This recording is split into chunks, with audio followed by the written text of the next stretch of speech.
নমস্কার। রম্য গল্পমালায় সকল শ্রোতা বন্ধুদের জানাই স্বাগত। আপনাদের সাথে আমি রম্য মাইতি।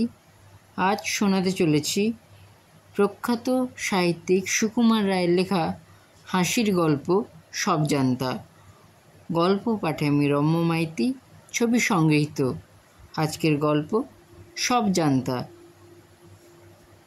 আমাদের সব জানতা দুলিরামের বাবা কোনো একটা খবরের কাগজের সম্পাদক।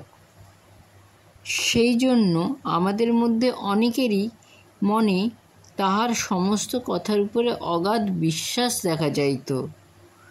যে কোনো বিষয়েই হোক, জার্মানির লড়াইয়ের কথাই হোক, আর মোহনবাগানের ফুটবলের ব্যাখ্যাই হোক, দেশের বড় লোকেদের ঘরোয়া গল্পই হোক, আর নানা রকম উৎকট রোগের বর্ণনাই হোক, যে কোনো বিষয়ে সে মতামত প্রকাশ করিত। একদল ছাত্র অসাধারণ শ্রদ্ধার সঙ্গে সে সকল কথা শুনিত। মাস্টার মহাশয়দের মধ্যেও কেহ কেহ এই বিষয়ে তাহার ভারী পক্ষপাতী ছিলেন। দুনিয়ার সকল খবর লইয়া সে কারবার করে, সেই জন্য পণ্ডিত মহাশয় তাহার নাম দিয়াছিলেন সর্বজান্তা। আমার কিন্তু বরাবরই বিশ্বাস ছিল যে সবজান্তা যতখানি পণ্ডিত দেখায়, আসলে তাহার অনেকখানি উপর চালাকি। দু চারিটি বড় বড় কথা আর খবরের কাগজ পড়িয়া ২-১০টা খবর এইমাত্র তাহার পুঁজি। তাহারই উপর রং চড়াইয়া দিয়া নানা রকম বাজে গল্প জুড়িয়া সে তাহার বিদ্যা জাহির করিত। একদিন আমাদের ক্লাসে পণ্ডিত মহাশয়ের কাছে সে নায়াগ্রা জলপ্রপাতের গল্প করিয়াছিল। তাহাতে সে বলে যে নায়াগ্রা ১০ মাইল উঁচু ও ১০০ মাইল চওড়া। একজন ছাত্র বলিল, সে কি করে হবে? এভারেস্ট সবচেয়ে উঁচু পাহাড়, সেই মোটে ৫ মাইল।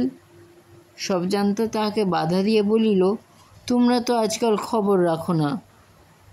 যখনই তাহার কোনো কথায় আমরা সন্দেহ বা আপত্তি করিতাম, সে একটা যা তাহা নাম দিয়া আমাদের ধমক দিয়া বলিত, তোমরা কি অমুকের চাইতে বেশি জানো?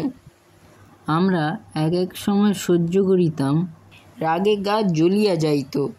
সবজান্তা যে আমাদের মনের ভাবটা বুঝিত না তাহা নয়, সে তাহা বিলক্ষণ বুঝিত এবং সর্বদাই এমন ভাব প্রকাশ করিত যে আমরা তাহার কথাগুলি মানি বা না মানি তাহাতে কিছুমাত্র আসে যায় না। নানা রকম খবর ও গল্প জাহির করিবার সময় মাঝে মাঝে আমাদের শুনাইয়া বলিত, অবশ্যই কেউ কেউ আছেন যারা এসব কথা মানবেন না, অথবা যারা না পড়ে খুব বুদ্ধিমান তারা নিশ্চয়ই এসব উড়িয়ে দিতে চাইবেন ইত্যাদি। ছোকরা বাস্তবিক অনেক রকম খবর রাখিত। তার উপর তার বোলচালগুলিও ছিল বেশ ঝাঁঝালো রকমের। কাজেই আমরা বেশি তর্ক করিতে সাহস পাইতাম না। তাহার পরে একদিন কি কুক্ষণে তার এক মামা ডেপুটি ম্যাজিস্ট্রেট হইয়া আমাদের স্কুলের কাছে বাসা লইয়া বসিলেন। তখন আর সবজান্তাকে পায় কি? তার কথাবার্তার দৌড় এমন আশ্চর্য রকম বাড়িয়া চলিল যে মনে হইত বুঝিবা তাহার পরামর্শ ছাড়া ম্যাজিস্ট্রেট হইতে পুলিশের বেয়াদা পর্যন্ত কাহারও কাজ চলিতে পারে না। স্কুলের ছাত্রমহলে তাহার খাতির ও প্রতিপত্তি এমন আশ্চর্য রকম জমিয়া গেল যে আমরা কয়েক বেচারা যাহারা বরাবর তাহাকে ঠাট্টা বিদ্রুপ করিয়া আসিয়াছি একেবারে কোণঠাসা হইয়া রহিলাম। এমনকি আমাদের মধ্যে হইতে ২-১ জন তাহার দলে যোগও দিতে আরম্ভ করিল। অবস্থাটা শেষটা এমন দাঁড়াইল যে স্কুলে আমাদের টেকা দেয়। ১০টার সময় মুখ কাঁচুমাচু করিয়া ক্লাসে ঢুকিতাম, আর ছুটি হইলেই সকলের ঠাট্টা বিদ্রুপ হাসি তামাশার হাত এড়াইবার জন্য দৌড়িয়া বাড়ি আসিতাম। টিফিনের সময়টুকু হেডমাস্টার মহাশয়ের ঘরের সামনে একখানা বেঞ্চের উপর বসিয়া অত্যন্ত ভালো মানুষের মতো পড়াশোনা করিতাম। এইরকমভাবে কতদিন চলিত জানি না, কিন্তু একদিনের একটি ঘটনায় হঠাৎ সবজান্তা মহাশয়ের জারিজুরি সব এমনই ফাঁস হইয়া গেল যে তাহার অনেক দিনকার খ্যাতি ওই একদিনেই লোপ পাইল। আর আমরাও সেই দিন হইতে একটু মাথা তুলিতে পারিয়া হাঁপ ছাড়িয়া বাঁচিলাম। সেই ঘটনারই গল্প বলিতেছি। একদিন শোনা গেল, লোহারপুরের জমিদার রামলাল বাবু আমাদের স্কুলে 3,000 টাকা দিয়েছেন একটি ফুটবল গ্রাউন্ড ও খেলার সরঞ্জামের জন্য। আরও শুনিলাম রামলাল বাবুর ইচ্ছা সেই উপলক্ষে আমাদের একদিন ছুটি ও রীতিমতো ভোজের আয়োজন হয়। কয়দিন ধরে এই খবরটাই আমাদের প্রধান আলোচনার বিষয় হইয়া উঠিল। কবে ছুটি পাওয়া যাইবে, কবে খাওয়া এবং কি খাওয়া হইবে, এই সকল বিষয়ে জল্পনা চলিতে লাগিল। সব জানতা দুলিরাম বলিল, যেবার সে দার্জিলিং গিয়াছিল সেবার নাকি রামলাল বাবুর সঙ্গে তাহার দেখা সাক্ষাৎ, এমনকি আলাপ পরিচয় পর্যন্ত হইয়াছিল। রামলাল বাবু তাহাকে কেমন খাতির করিতেন, তাহার কবিতা আবৃত্তি শুনিয়া কি কি প্রশংসা করিয়াছিলেন, এই বিষয়ে সে স্কুলের আগে এবং পরে সারাটি টিফিনের সময় এবং সুযোগ পাইলে ক্লাসের পড়াশোনার ফাঁকে ফাঁকেও নানা অসম্ভব রকম কল্প করিত। অসম্ভব বলিলাম বটে, কিন্তু তাহার চেলার দল সে সকল কথা নির্বিচারে বিশ্বাস করিতে একটুও বাধাবোধ করিত না।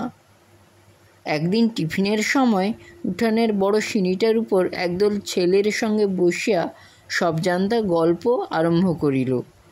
একদিন আমি দার্জিলিংয়ে লাট সাহেবের বাড়ির কাছেই ওই রাস্তাটায় বেড়াচ্ছি, এমন সময় দেখি রামলাল বাবু হাসতে হাসতে আমার দিকে আসছেন, তাঁর সঙ্গে আবার এক সাহেব। রামলাল বাবু বললেন, দুলিরাম, তোমার সেই ইংরেজি কবিতাটা একবার এঁকে শোনাতে হচ্ছে। আমি এর কাছে তোমার সুখ্যাতি করছিলাম, তাই ইনি সেটা শুনবার জন্য ভারী ব্যস্ত হয়েছেন। উনি নিজে থেকে বলছেন, তখন আমি আর কি করি, আমার সেই ক্যাসাবিয়াঙ্কা থেকে আবৃত্তি করলুম। তারপর দেখতে দেখতে যে ভিড় জমে গেল, সবাই শুনতে চায়। সবাই ছেলে আবার করো বলে। মহা মুশকিলে পড়ে গেলাম।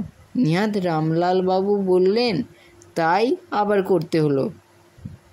এমন সময় কে যেন পিছন হইতে জিজ্ঞাসা করিল, রামলাল বাবুকে। সকলে ফিরিয়া দেখি একটি রোগা নিরীহ গোছের পাড়া গিয়ে ভদ্রলোক সিঁড়ির ওপর দাঁড়াইয়া আছেন। সবজান্তা বলিল, রামলাল বাবুকে তাও জানেন না? লোহারপুরের জমিদার রামলাল রায়। ভদ্রলোকটি অপ্রস্তুত হইয়া বলিলেন, হ্যাঁ, তার নাম শুনেছি। সে তোমার কেউ হয় নাকি? না, কেউ হয় না, এমনি খুব ভালো আছে আমার সঙ্গে, প্রায় চিঠিপত্র চলে। ভদ্রলোকটি আবার বলিলেন, রামলাল বাবু লোকটি কেমন? সবজান্তা উৎসাহের সঙ্গে বলিয়া উঠিল, চমৎকার লোক, যেমন চেহারা তেমনি কথাবার্তা, তেমনি কায়দা দুরস্ত। এই আপনার চেয়ে প্রায় আধ হাত খানেক লম্বা হবেন, আর সেই রকমই তাঁর তেজ। আমাকে তিনি কুস্তি শেখাবেন বলেছিলেন, আর কিছুদিন থাকলেই ওটা বেশ রীতিমতো শিখে আসতাম। ভদ্রলোকটি বলিলেন, বলো কি হে, তোমার বয়স কত? আগে এইবার 13 পূর্ণ হবে। বটে, বয়সের পক্ষে খুব চালাক তো, বেশ তো কথাবার্তা বলতে পারো।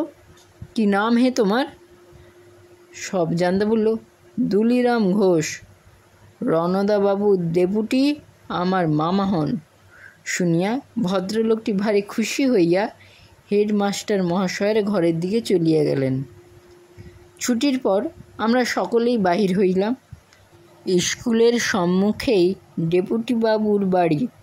তার বাহিরের বারান্দায় দেখি সেই ভদ্রলোকটি বসিয়া দুলিরামের ডেপুটি মামার সঙ্গে গল্প করিতেছেন। দুলিরামকে দেখিয়াই মামা ডাক দিয়া বলিলেন, দুলি, এদিকে আয়, একে প্রণাম কর। এটি আমার ভাগ্নে দুলিরাম। ভদ্রলোকটি হাসিয়া বলিলেন, হ্যাঁ, এর পরিচয় আমি আগেই পেয়েছি। দুলিরাম আমাদের দেখাইয়া খুব আড়ম্বর করিয়া ভদ্রলোকটিকে প্রণাম করিল। ভদ্রলোকটি আবার বলিলেন, আমার পরিচয় জানো না বুঝি? সব জানতা এবার আর জানি বলিতে পারিল না। আমতা আমতা করিয়া মাথা চুলকাইতে লাগিল। ভদ্রলোকটি তখন বেশ একটু মুচকি মুচিয়ে হাসিয়া আমাদের শুনাইয়া বলিলেন, আমার নাম রামলাল রায়, লোহারপুরের রামলাল রায়। দুলিরাম খানিকক্ষণ হাঁ করিয়া দাঁড়াইয়া রহিল। তারপর মুখখানা লাল করিয়া হঠাৎ এক দৌড়ে বাড়ির ভিতর ঢুকিয়া গেল। ব্যাপার দেখিয়া ছেলেরা রাস্তার উপর হো হো হো হো করিয়া হাসিতে লাগিল। তারপরের দিন আমরা স্কুলে আসিয়া দেখিলাম সব জানতা আসে নাই, তাহার নাকি মাথা ধরিয়াছে। নানা অজুহাতে সে 2-3 দিন কামাই করিল। তারপর যেদিন স্কুলে আসিল তখন তাহাকে দেখিবা মাত্র তাহারই কয়েকজন চেলা তাহাকে একেবারে ঘিরিয়া ধরিল। কি হে, রামলাল বাবুর চিঠিপত্র পেলে? তারপর যতদিন সে স্কুলে ছিল ততদিন তাহাকে খেপাইতে হইলে বেশি কিছু করা দরকার হইত না। একটিবার রামলাল বাবুর খবর জিজ্ঞাসা করিলেই বেশ তামাশা দেখা যাইত। কেমন লাগলো আজকের এই গল্পটি কমেন্ট বক্সে অবশ্যই লিখে জানাবেন। গল্পটি ভালো লাগলে লাইক এবং শেয়ার করতে ভুলবেন না। পরবর্তীকালে নিত্য নতুন নানা ধরনের গল্প শুনতে এখনই আমার চ্যানেলটি সাবস্ক্রাইব করে আমার পাশে থাকুন। ধন্যবাদ।